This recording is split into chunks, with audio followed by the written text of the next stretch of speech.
What's up, guys? Your boy Casey, and I'm here with. Okay, I know. Yeah. Yes, Zerski. That's not a bit so guys. Yes, Zerski. Azlautaura zvakawanda. Guys, avachi ngotono kwedu muzotata tsoka. Azlautaura zvakawanda because it doesn't every time, but it's fine. It's fine. It's okay. So. But it's okay. Let's go. So today we're reacting to Bvira Vira, Poptain, Bagga, Master H, Micheal Magz, and the Tutonoti feature you in one. Yeah. This song in one. Personally, all these artists are dropping bangers. Since Utanga 2023. Saga, I'm expecting fire hits. Exactly. From Poptain, you expect nothing less. Bagga Vira. Personally, my newcomer of the year, rookie of the year. What's the age? Bagga Vira. Oh, Bagga Vira. Okay. Yeah, in terms of the hip hop. Yeah, I think any genre no pizza.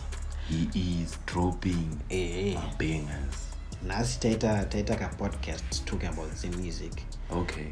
Check that out soon. Oof. And I think all of these artists. Yeah, nice one. I can't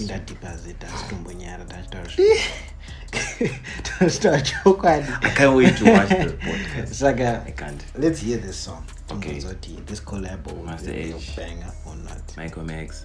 So, meetings with Bvira Vira. Yes, sir. So yeah, that's it. Let's get straight into the video. Like, share, subscribe to my channel. You know the vibes. Yes, sir.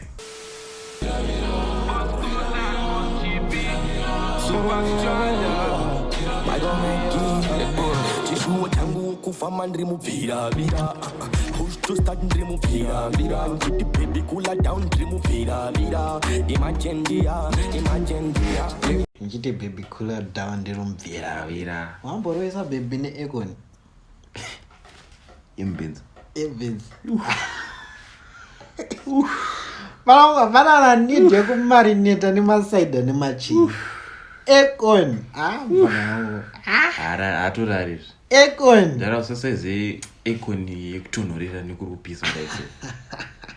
Ngopedza. What more do you need Bagadaro? Econ abwe imamsama kuziya. Apesa amsama ndakamboona. Muna story wa baby. Nina Econ imbenz. Econ chete mwanangu. Ngochuno ndaisa. Mana toba. But anyways. I'm an abusing ngopisa guys. I was going to say Econ. If you know, you know. You man you busy mutengira ice cream isn't if you know, yarongo your marinate and my drinks. Econ. But Maya, you are going to pure something. You are going to pure something for this Econ. I didn't paint. That paint as well. Face can afford Bvira Vira, bitches beat am road Bvira Vira, easy busy naga flexa Bvira Vira, and the dizzy no the net some Bvira Vira. Where's another dream car, fresh car, fast car, sports car, H car. Kanandi chinge ndashka, nota, hanka, maitka, unopra, huyakuno, sinusati noita, muzigone, katonzi takajuma imamupa jume, makomborero chete kana usinga one, from dichisika ende asima une.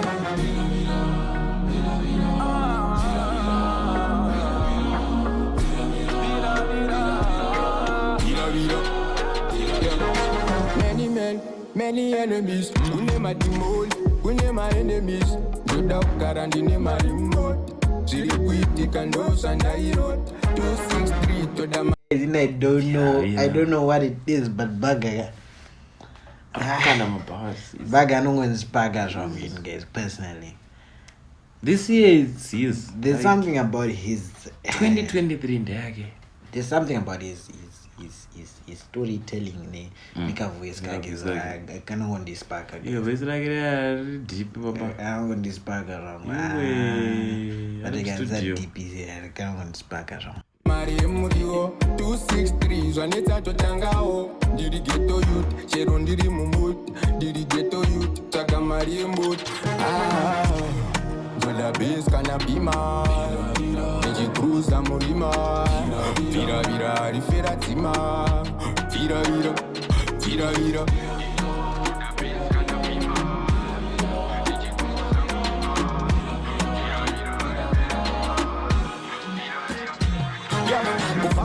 Adam non da buka shia presidential convocation ziranda clear ne vira vira ndichi ano sayo mire samo de chiko nekufamba nedza Adam mode chiko neku aruti chiko nekufamba nedza Adam because anonga akuataka takati one day kudivisa akati one day kutipisira manje because the Adam is not born some life.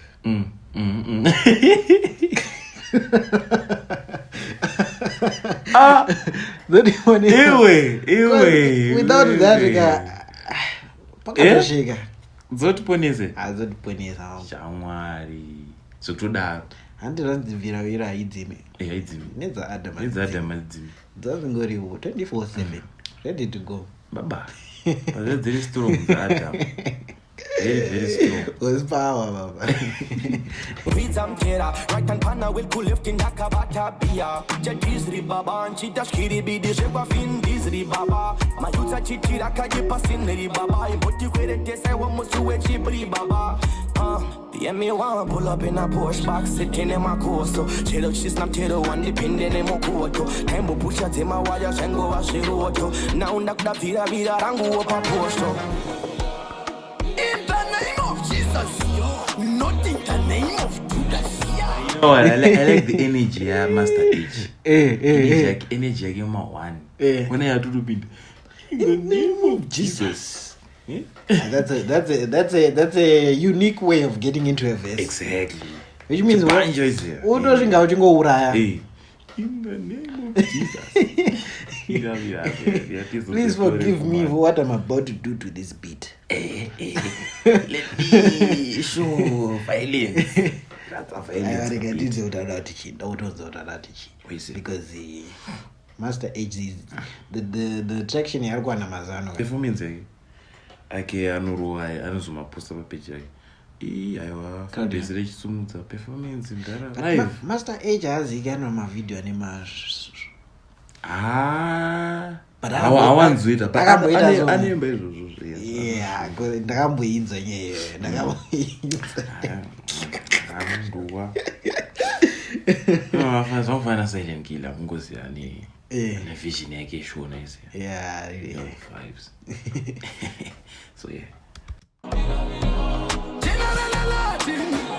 chishuwo changu chekufamba ndine Bvira Vira chenararungwambi vari kupfira pfira uchi unanzva unotora vira iri muBvira Vira ngwambi iri kupfira pfira tichiboula tichitrola boda controller shimalevo fura folder rakaloda nemacodas tiri mabig boys nyimini nyominyemu step up in a big bash bima tiri kubakabaka kungerenje murima sashamesenya baba bola controller holder mufota loki aningapedzera munhu wese zvake energy yake inobva yangovharira munhu loki aningapedzera munhu wese tikavharira energy yake too much guys. I like it. Shout out to Master H.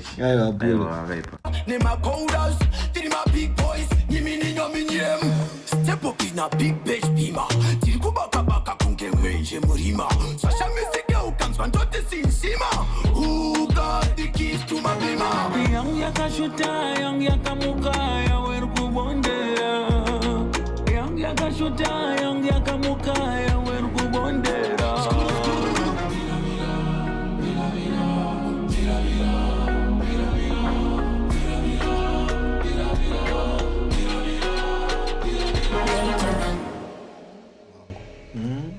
Wangu. Zvichiri video. Wangu. Zvichiri video. Yakanobviriswa after video. Kanzi Bvira Vira yakanobviriswa. Anenge arwa neeko nechete. Eko nembenzi. Anenge arwa neeko. Asi ningatofuridza nepanze. Hanzi eko inorova inopa baby same effect inopa doro. Iwe Kuti panobuda panze vanonga kuoneka weka headrush. Anokumbira kuwa intoxicated neikoni. Shamwari. Saka jerere. But personally, indamboroho neegoni. Andakati I understand. That I understand. Rakatorwa neegoni. It's okay. I understand. Unozozvanoita manjika. Uzongoti ngofeni badeni. No mamini. Vavanedza ata chimbobatuka chibochaya kazi is ngonzo ndefo guys. But it is, yeah. But I understand some. Mawani. GD meme.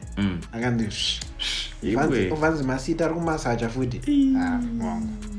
At some point you just have to accept. It's over. You have to accept. Guys, we get there. Vira Vira. So yeah, that's it for the reaction video, guys. I hope you like it and comment down below what you think. Yes, I say, hey, yes sir. Yes, actually.